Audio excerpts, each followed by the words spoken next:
I want to tell you about a very specific type of suffering. It's not dramatic suffering. Nobody's writing songs about it. Sorry, Adele. It doesn't qualify as a crisis in any objective case. But the moment it happens, it feels profoundly, professionally unfair in a way that's difficult to understate. It's the suffering of being good all week and having absolutely nothing to show for it. You know this. You've lived it. Most of you have probably lived in it recently enough that describing it is going to feel uncomfortably familiar. Monday through to Friday, machine. You trained when you said we'd train. You meal prepped on Sunday. Actually meal prepped. Not just thought about meal prepping, just something I do frequently and it counts for nothing. You drank water. You logged the food. You said no to the work biscuits again. Karen again, she's been bringing them in every Tuesday now for 6 weeks. At this point, you feel targeted. Saturday morning, weigh-in, up by a kilo. And in that moment, you run through the entire week in your head trying to find where you went wrong. The salad dressing, the extra portion of rice on Wednesday, the glass of wine on Friday that you'd factored in.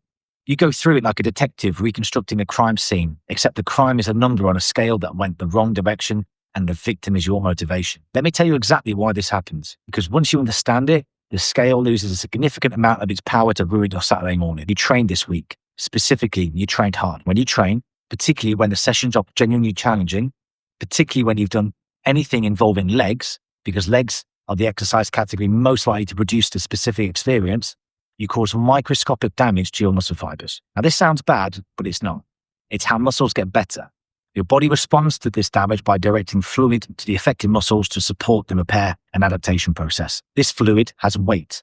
The weight shows up on the harder you train this week, the more likely you're going to see the scale go up. I want you to sit with that for a second. The better you did in the gym, the more likely the scale went up. Scale going up after a hard training week is a sign that training is working, that the universe is laughing. I'm sorry. You ate more carbohydrates than your actual baseline. Every gram of glycogen, stored carbohydrate, holds about 3 grams of water in your muscles alongside it. Have a slightly higher carb day, even completely within your calorie budget, and the scale weight increases because your muscles are better fueled. You had pasta on Thursday because it's pasta night, and pasta night is non-negotiable with your partner. This is a reasonable and correct life decision. Your muscles are now full of glycogen and ready to perform brilliantly. The scale went up 0.5 kilo. Both of these things are true simultaneously. You had more sodium than usual at some point. Sodium causes water retention.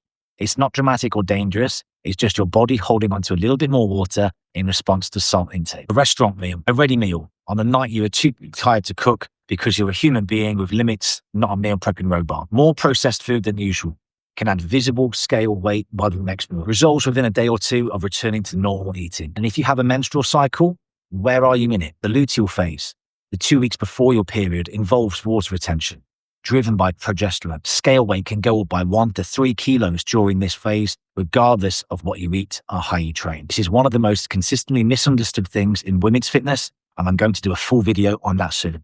But for now, if you're in the week or so before your period and the scales have gone up, and you've genuinely been doing everything right, it is almost certainly hormonal. It will resolve when your period arrives.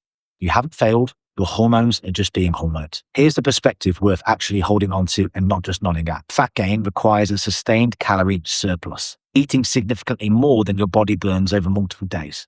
One good week, even one with a slightly higher scale reading, cannot have produced fat gain. The physics of it don't work. A week of eating in a calorie deficit cannot simultaneously produce fat gain. These two things are mutually exclusive by definition. The scale went up. You did not gain fat.